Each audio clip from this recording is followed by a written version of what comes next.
Qui veut sauter avec moi? Quoi? Oh putain, t'as les idées mal placées. Mais ça va pas ou quoi? Je parlais de mes super pouvoirs de mutant.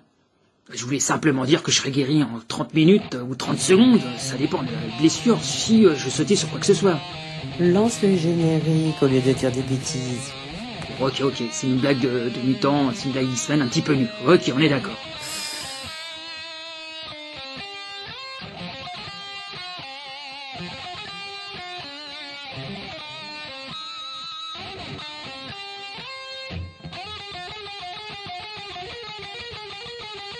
Salut à tous et bienvenue sur ce nouveau épisode de Zingle Talk. Après Magneto et le Professeur X, nous allons parler d'un autre personnage emblématique des X-Men, le seul d'ailleurs qui vaut la peine d'en discuter, c'est évidemment Serval. Qui? Ah oui, Serval, le gars aux griffes et qui s'auto-soigne. Ah, Wolverine. Tu pouvais pas l'appeler ainsi? Ou Logan, comme tout le monde? Purée. Bon ok d'accord, on va parler de Wolverine parce que ça la pète plus quand même en version anglaise qu'en version française. Ça va, t'es contente? Dérisoire! Mais de quel Wolverine allons-nous parler? Allez-vous me demander. Car selon le support, il y a des variantes, que ce soit la BD, la série animée ou même les films. Sa personnalité varie tout comme des détails de son histoire, voire même son identité civile. D'ailleurs, dans différentes bandes dessinées des X-Men, il y a des reboots et les versions alternatives, ce qui fait qu'on s'y perd. Comme d'hab. Alors une fois de plus, avant de parler du personnage, des films, on va présenter le personnage et ses caractéristiques, quel que soit le support. C'est parti ma chérie. James Holloway, dit Logan, est un super-héros canadien né dans les années 1880, ayant oublié son passé après différents traumatismes.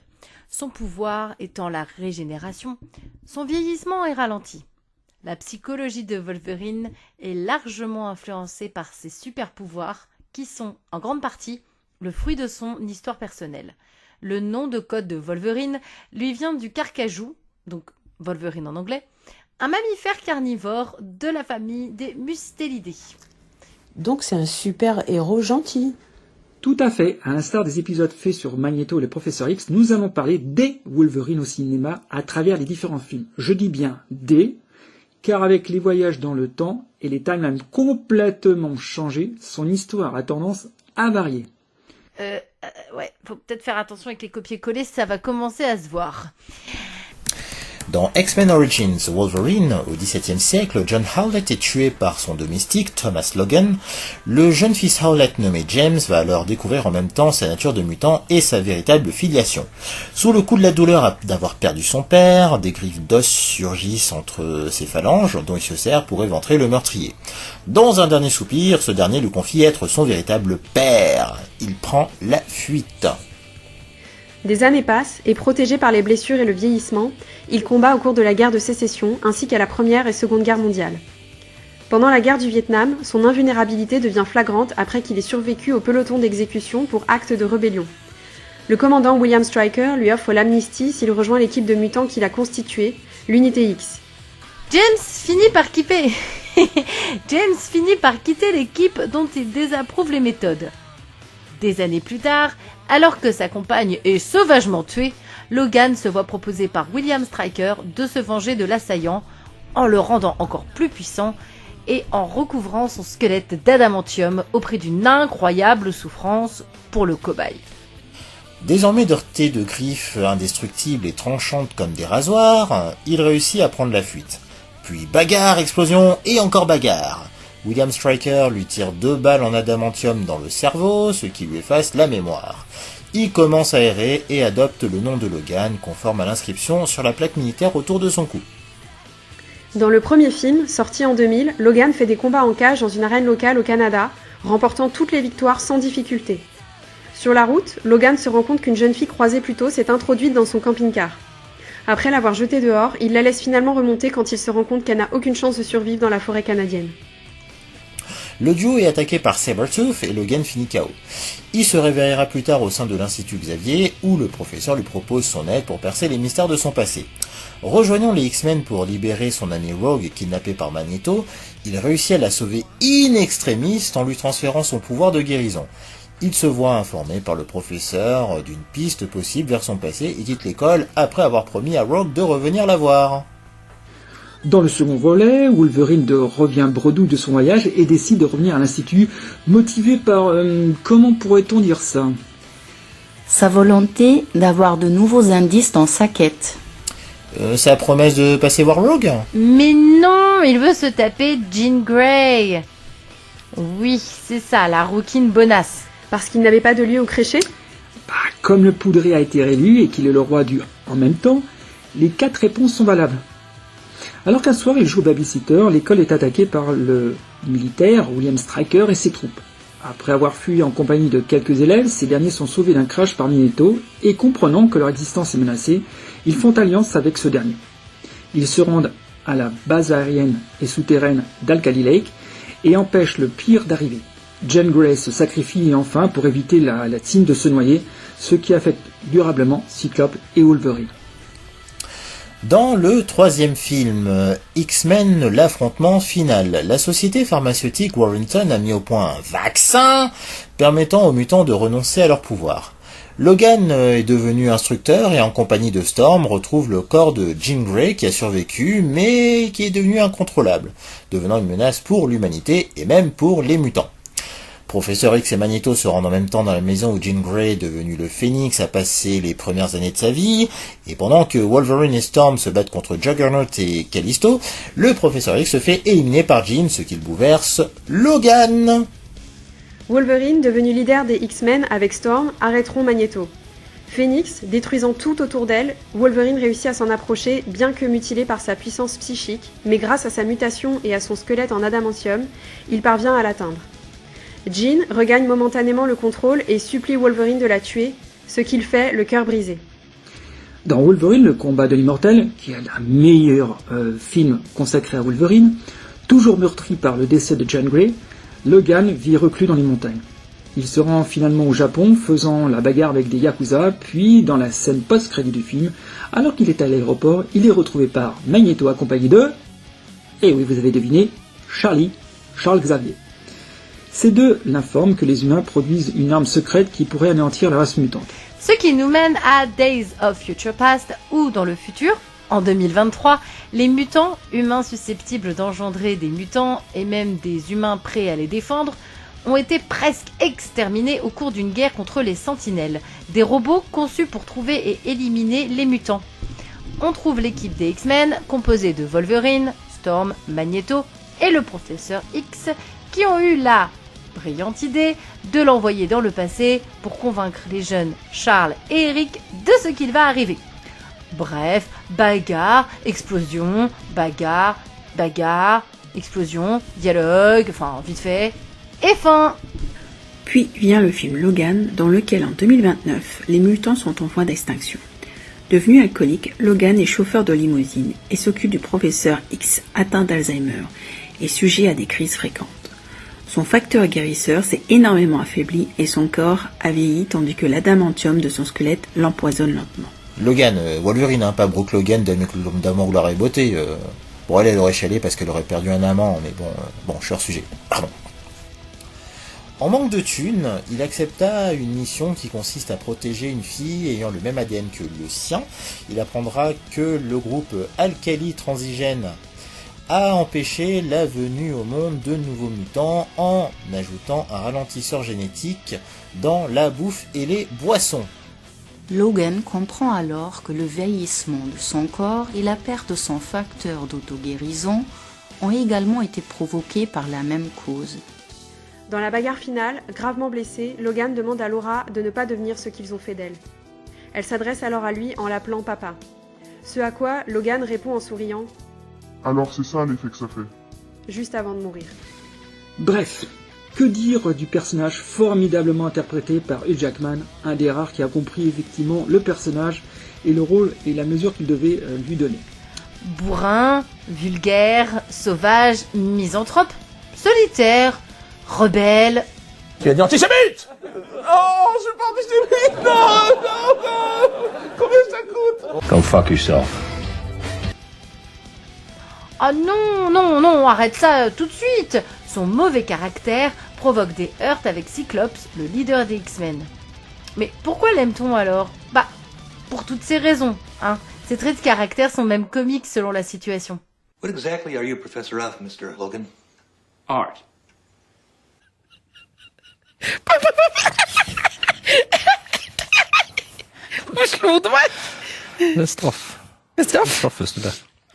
Il est en plus le personnage ayant le plus évolué à travers les films, clairement. Dans le premier volet, il est sans doute le juste milieu entre le professeur X et Magneto. Et non, Ali, ne fais pas de blagues. Laisse Rémi tranquille. Rémi le Beau ? Il assume son statut de mutant sans adopter les idées radicales de Magneto, mais ne souhaite pas défendre les êtres humains qui le rejettent. Ainsi, après son combat en cage, lorsque son adversaire essaie de le poignarder et que les proprios du bar le tiennent en joue avec son fusil, il aurait pu les tuer, mais il ne le fait pas et préfère partir.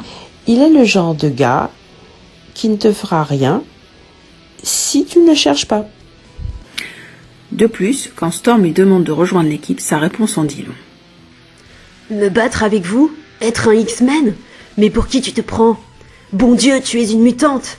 T'as tout le monde là, dehors, qui veut ta peau parce que tu lui fous la trouille, et toi tu le protèges bien gentiment. Suivi de cette phrase qui montre qu'il est bien conscient de ce qui se passe dans cette société malgré son côté je m'en foutiste.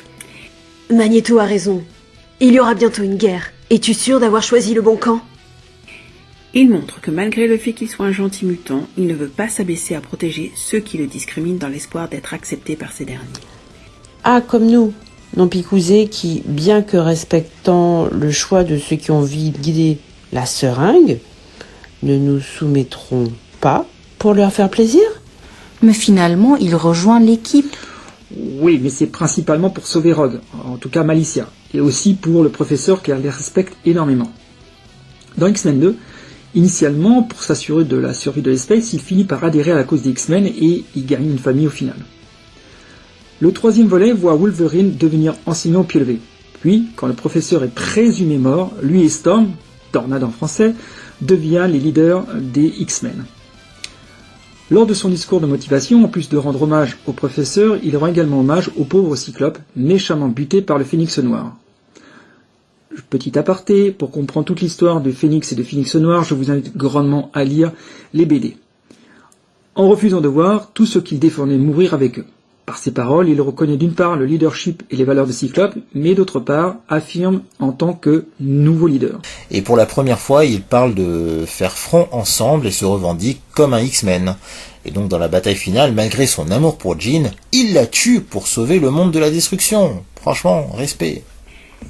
Et vient finalement Logan, dans lequel notre héros s'occupe de Charles Xavier, devenu une sorte de père de substitution, malgré le fait qu'il soit plus âgé que lui.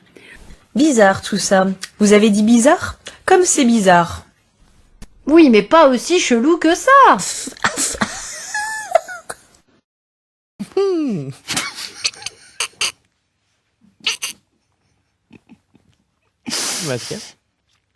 Harry hore.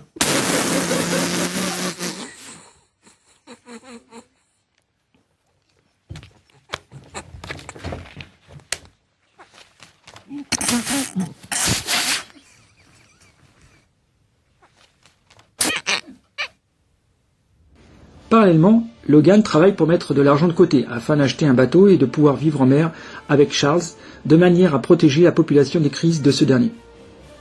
En fait, c'est le stéréotype de la brute au grand cœur par excellence. Tout juste, Auguste. Non, moi c'est Ali. De plus, dans Days of Future Past, moi qui me moque de son envoi dans le passé, eh bien je crois avoir compris pourquoi. On t'écoute. Le jeune Charles, en lisant dans son esprit, voit tout ce que Logan a accompli grâce aux X-Men. Lui qui était une cause perdue. Quelle meilleure motivation de voir un animal sauvage s'humaniser et vouloir un monde meilleur pour tous. Arrête, je vais me mettre à chialer.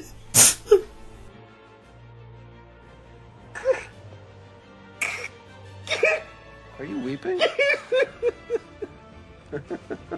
I need cocaine. Il apparaît évidemment dans tous les jeux vidéo impliquant les X-Men et a même droit à son propre jeu sur Sega Mega Drive, Wolverine Adamantium Rage. Petite information, l'adamantium est un matériau purement imaginaire qui est utilisé et qui constitue l'exosquelette de Wolverine. Donc, le Wolverine Adamantium Rage est un jeu de plateforme dans lequel il cherche désespérément des indices sur son passé et son identité. Oui, j'avais d'ailleurs ce jeu sur Mega Drive. En plus d'être dur, c'est de la daube. Mais ma satisfaction était le Game Over où l'équipe des X-Men le regardait pendant qu'il était en PLS total. Et tu vois, j'imaginais les dialogues à travers leurs réactions. Allez, on se les fait. Voilà, c'est Cyclops. Il simule. Il peut guérir tout seul, cet abruti. Gambit. La blague du jour. Jubilé. À la honte, le ton, mais quel bolasse. Storm. Oh, pauvre Logan. Professeur X. Mais quelle déception, Logan. J'en attendais mieux de toi, n'est-ce pas? J'ai toujours su que tu étais un peu bizarre, mais là tu commences sérieusement à me faire peur. Non, mais comment est-il arrivé jusqu'à l'Institut en PLS? Les super vilains ont déposé le corps devant la porte d'entrée. Ils auraient pu en profiter pour faire sauter l'école en passant. Et puis, regardez l'expression du visage de Cyclops. Tu sens qu'il en a marre. D'ailleurs, malgré son apparence assumée chez les X-Men, dans le 3e film, lorsque Rogue a décidé de se faire injecter pour ne plus être mutante, à aucun moment il ne l'empêche, comprenant ses motivations, mais insistant que si elle devait le faire, elle devrait le faire avant tout pour elle, en lui rappelant « Je ne suis pas ton père, seulement ton pote », montrant ainsi sa tolérance et que son nouveau statut ne changerait rien entre les deux. Il sait aussi s'éclipser, comme à la fin de X2, où suite au présumé décès de Jean, il essaie de consoler Scott en affirmant qu'elle l'avait choisi. On est d'accord que dans presque toutes les œuvres où joue James Marsden, il finit par se faire piquer sa meuf, alors que c'est James Marsden. The Notebook, la X-Men, je pense aussi à Westworld. Est-ce qu'on pourrait arrêter de cocufier ce pauvre James Marsden? Merci. Tout ça pour dire que Logan ou Wolverine nous rappelle l'antipasse. Il est peut-être vulgaire, misanthrope, cynique, mais il reste avant tout un homme ayant des valeurs et accepte que les gens aient un avis différent du sien. Pour finir, on va se quitter avec cette citation du professeur Xavier dans le dernier épisode de la série animée. Wolverine, loner, you have found a family. Wild savage, you have found dignity. Cynic, you have found faith. On vous invite donc à regarder les films ainsi que l'animé et surtout les BD. Allez, on vous dit à plus et restez connectés.